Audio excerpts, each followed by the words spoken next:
Shalom, Israel. Thank you for coming this morning. We got in a little bit early just because of some conflicts. I want to get it right into this lesson. So there's a lot of teaching in Israel about sex being marriage and some debate on whether or not it is. I endeavor today to give you some precepts to let you know the truth. We do everything line upon line and precept upon precept. That's according to Isaiah 28 and 10. So we're going to start our lesson today in Exodus chapter 22 because this is where the teaching comes from. So let's go over that verse. Let me share my screen.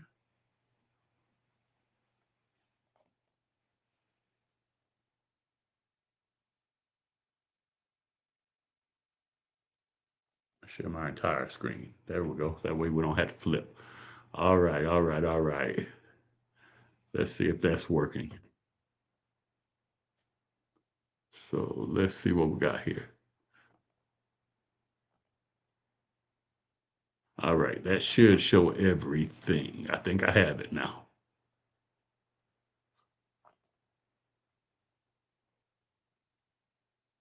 All right, let's go to Exodus chapter 22, verse 16, and let's find out what this says. It reads like this. And if a man entice a maid that is not betrothed, or in other words, she's not engaged, and lie with her, he shall surely endow her to be his wife. So before we go to the next verse, what I want to do is clear up something. This verse is read, and then what it said is, see, he paid the dowry. You did not see the word dowry in this verse. It says endow. So let's see what the word endow means. Let's go to tools, scroll down. We're going to go to the Strong's Concordance. Endow, right here. It says endow her, and it's H4117. We click on it, go down to Strong's. I passed by it, I guess. Where's Strong's? Where's Strong's? Right here. Strong's H4117. And this is a definition. It can mean give a dowry, right? It says usually obtain another in exchange or by paying a price compare, right? And that's not okay. Here goes. Here goes the Strong's definition, right here. It says Strong's definition. All right. So the word is mahar. Let's go ahead and get that pronunciation.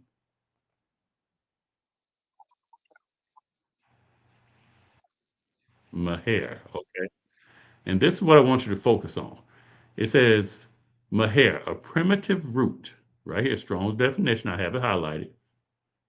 Perhaps rather the same as H4116 through the idea of readiness in a sense. In other words, you haven't paid the dowry, you're getting ready to. It's your intent to. And it goes on to say to bargain. And then in parentheses it says for a wife. So the word is in doubt. It is not dowry. You have not paid a dowry. So let's go back to the verse. Okay, so let's go to verse 16. And if a man entice a maid, that's a young girl living at home with her father, that is not betrothed, she's not engaged, and lie with her, he shall surely start bargaining with her father for her to be his wife. That's all it says. If you read this as dowry, then you're saying, oh, she's his wife. It didn't say dowry, okay? It says endow. Now let's go to verse 17. If her father utterly refuses. So what did this father do? He said, no, you can't have my daughter. If her father utterly refused to give her unto him, he shall pay money according to the dowry of virgins. So whatever the set price is for a virgin, and in another scripture we saw was 50 shekels, he pays that and he keeps it moving. Okay? Now, what I want to show you is this is addressed. Paul talked about this specific situation. And so we're going to go to right now, 1 Corinthians chapter 7.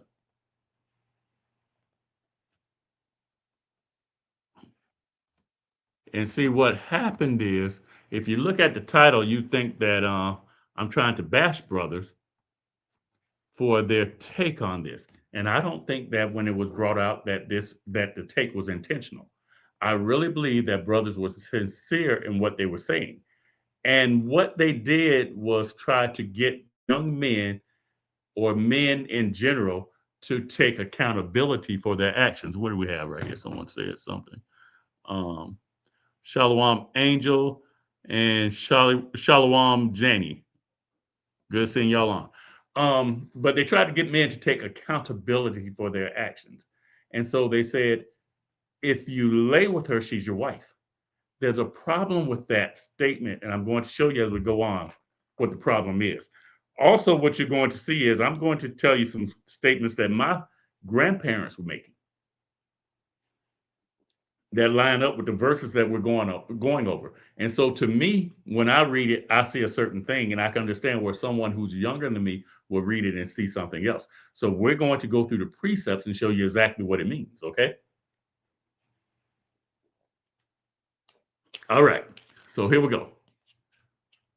It says in verse 36, 1 Corinthians 7 and 36, but if any man think that he behaveth himself uncomely towards his virgin, if she pass the flower of her age. Okay, I want you to hold on right there, okay? So now we're talking about a man who has a virgin. We're not talking about a husband, we're talking about a father. You're going to see that as we go on. Now, there's a term you have to understand to make this entire sequence of verses make sense. We're going to read down to verse 38, but we're going to stop right here and jump into the Apocrypha. But before we do, I want you to notice this term, flower of her age. This is the term that sets everything straight or makes everything confusing, depending on your understanding of it.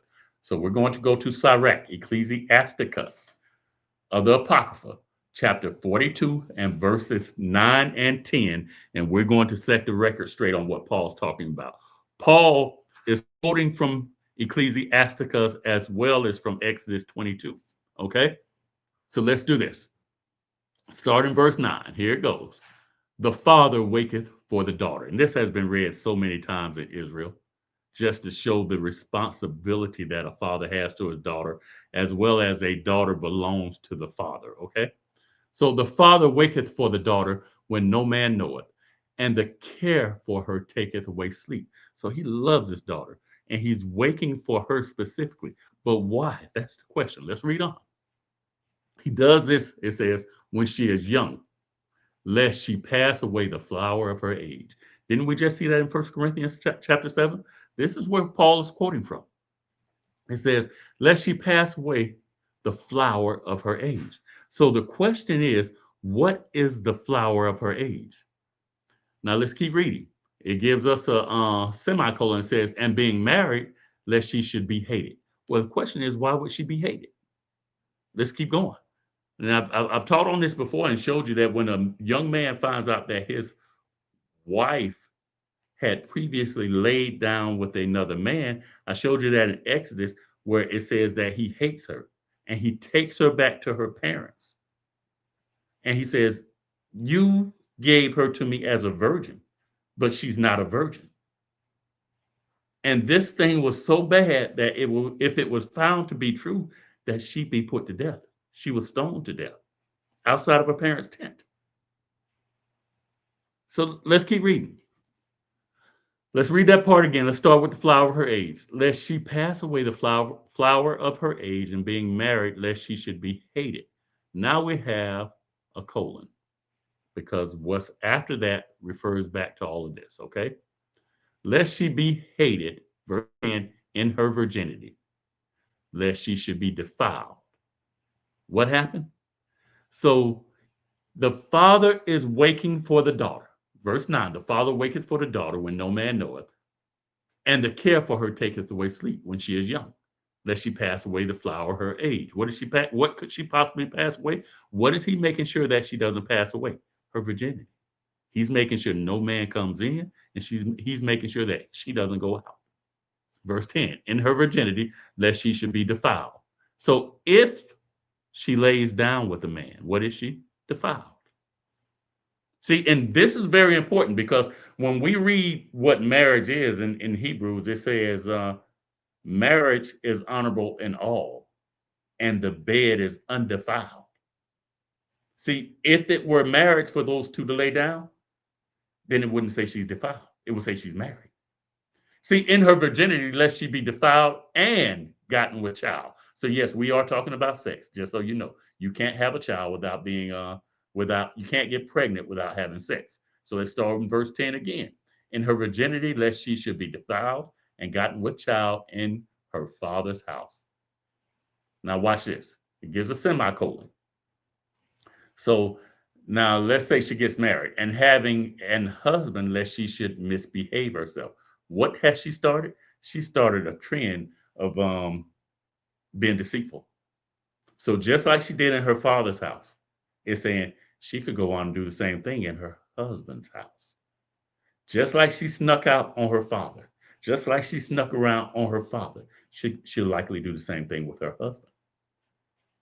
See, you have to understand when you go out there and you entice a young lady, this young lady, she's been a good child. Her father's raised her up. That's his young lamb. Now you entice her to do wrong. And this thing waxes worse and worse. See, you don't just sin one time normally. Now, she could come back and she could confess and she could turn her life around, but that's not the norm. The norm is once you start having sex, you don't stop. The norm is a young lady that'll lay down with you doesn't stop laying down just because she gets married. Let's keep reading. And having a husband, lest she should misbehave herself. And when she is married, lest she should be barren. The possibility, there is a possibility from the Lord that as a punishment, that she be barren. Why? Because she knew better. See, if this is a righteous young lady that's been raised in a righteous household and she's been taught that you don't have sex until I've given you away, guess what happens? Her punishment comes on swifter than somebody that didn't know. But not just her punishment. Before we go back to 1 Corinthians, let me take you to Matthew 18:7, okay? Let me show you something because this is a very serious matter, and that's why I'm teaching on it. And then we're going to go back to 1 Corinthians. So let's go to Matthew 18:7. Is that where I want to go? I thought it was Matthew 18:7. Yeah. So it says, woe unto the world because of offenses. What are offenses? Temptations, trials, tests. It says, woe unto the world because of offenses. For it must needs that offenses come. But woe or destruction to that man by whom the offense cometh. You don't sit there and tell a girl to disobey her parents. When you do that, you've entered a total realm where you're bringing self-destruction on yourself. See, you don't do that. If the scriptures tell you to obey your parents, then if you tell a person to do something other than that, you're in sin. Let's go now to back to 1 Corinthians chapter 7, verse 36. We got an understanding now of what it means to pass away the flower of your age, according to scripture. Now let's read this verse. It says, but if any man think that he behaveth himself uncomely towards his virgin, this is a young girl, his daughter, living in his house, if she pass away the flower of her age and need so require, keep note of that need so require. I'm going to explain that when we get to the next verse. Let him do what he will.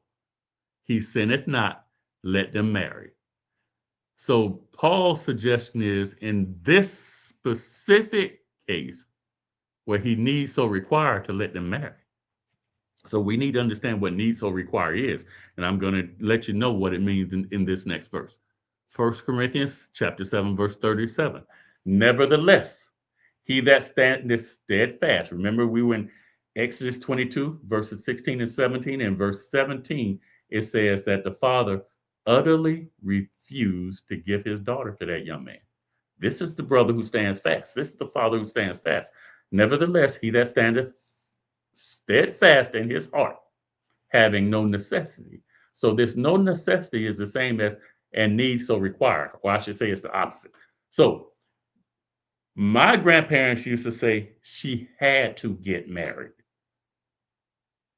And what they meant by that was she was pregnant.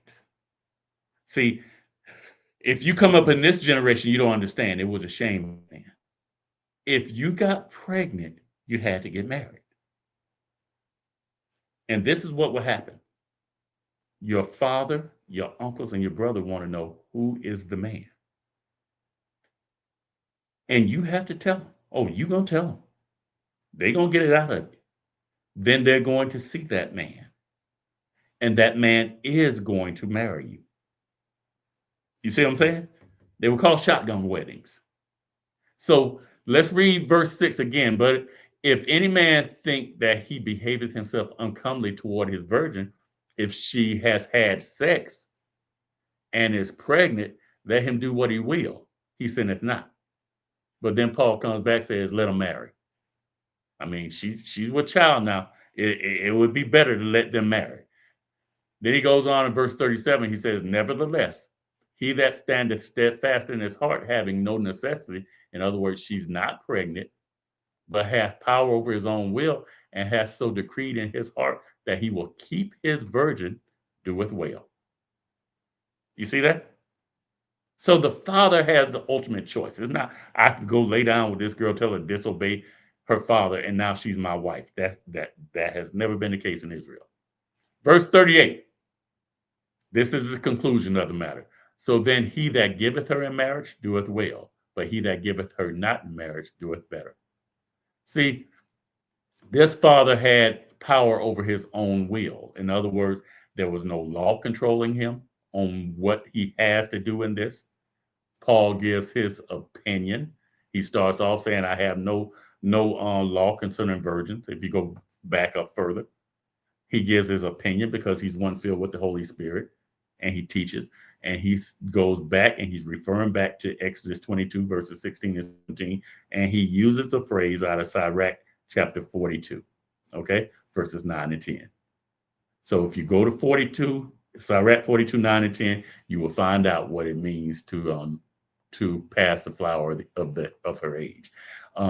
There was a thing that used to be out during my grandparents' day. They would say she was deflowered, which means she's lost her virginity. And so these terms were still there, but during my parents' age, they lost them. Because during my parents' age, we started being educated in the school system. My grandparents didn't go no further than like the third grade. So they still had a lot of the concepts and a lot of the teachings that were passed down from their forefathers, a lot of the phrases. You see what I'm saying? So let's go now to Jeremiah 29 and verse 6 real quick. And this is going to be a short class today. Jeremiah 29. I need to show you something. So we're talking about a young lady who lives with her father still. Now, this is when we were sold into Babylon. Let's start in verse 5. It says, build ye houses and dwell in them, and plant gardens and eat the fruit of them. And we talked about this in the past. All of us should have gardens. There's no reason that we have to eat everything from our oppressor. Verse 6, it says, take ye wives. So you being an adult male, taken into captivity or born into captivity, it says, go ahead and marry and beget sons and daughters. Now, these are your sons and daughters. So what rights do you have? It says, and take wives for your sons. A lot of people didn't know that. They didn't know that we took wives for our sons. They only talked about us giving our daughters away in marriage. No, we take wives for our sons too. This is how we conducted ourselves in our land. So let's read that again. And take wives for your sons and give your daughters to husbands, that they may bear sons and daughters, and that ye may be increased there and not diminished. You see that?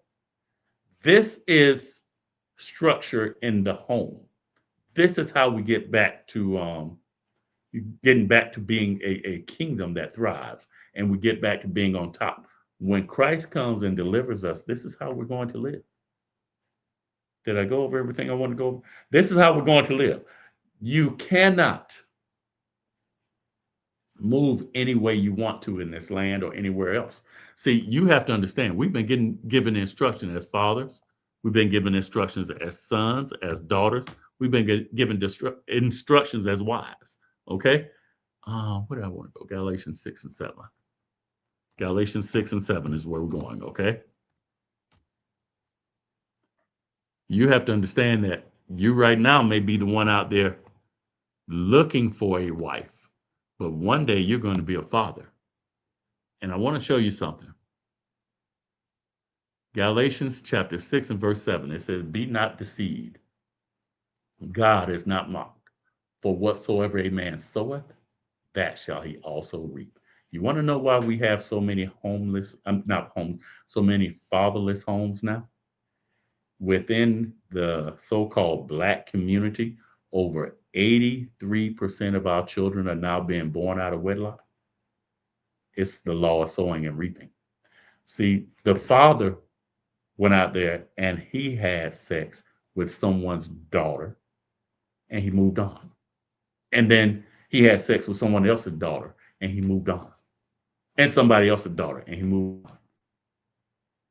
And so there are consequences to that. Guess what's going to happen to his daughter or daughters? The same thing that you did to another brother happens to you. So how do we fix that? We repent, number one. Number one, we go to the Most High and we say what we did was wrong. Number two, and we ask for his forgiveness. Number two, we don't do it anymore. And number three, now that we're the ones on the streets teaching, we teach it to be wrong.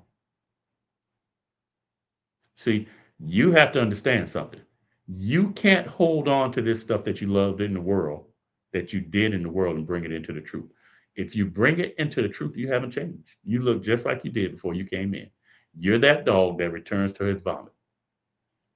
Notice it. If for any of you that own dogs, they'll go throw up and go right back and eat it. And that's what we do when we return to these same wicked ways. See, we should do what the word tells us. Let me look up something real quick. Marriage is honorable.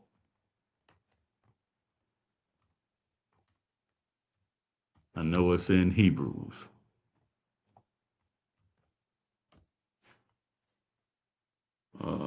There it goes. Hebrews 13 and 4. It says, marriage is honorable in all, and the bed is undefiled. Do you remember when we were in Sirach 42 and 9? It talked about when the girl gave up the flower of her age, she was defiled. That was in verse 10. When she lost her virginity, she was called defiled. But the marriage bed is undefiled. That's how you know it's not marriage. That's how you know it's not in the Lord's plans. See, marriage is honorable in all, and the bed is undefiled. But whoremongers and adulterers, God will judge. You see that? So this guy that's going around sleeping with everyone, not sticking with them, that's a whoremonger. This guy going around sleeping with someone's wife, that's an adulterer. They're both going to be judged. And this is why you have tragedies in your life. And so, like I said, my title may seem harsh. It's not my intention to say that brothers intentionally taught this the way they did in saying that sex is marriage.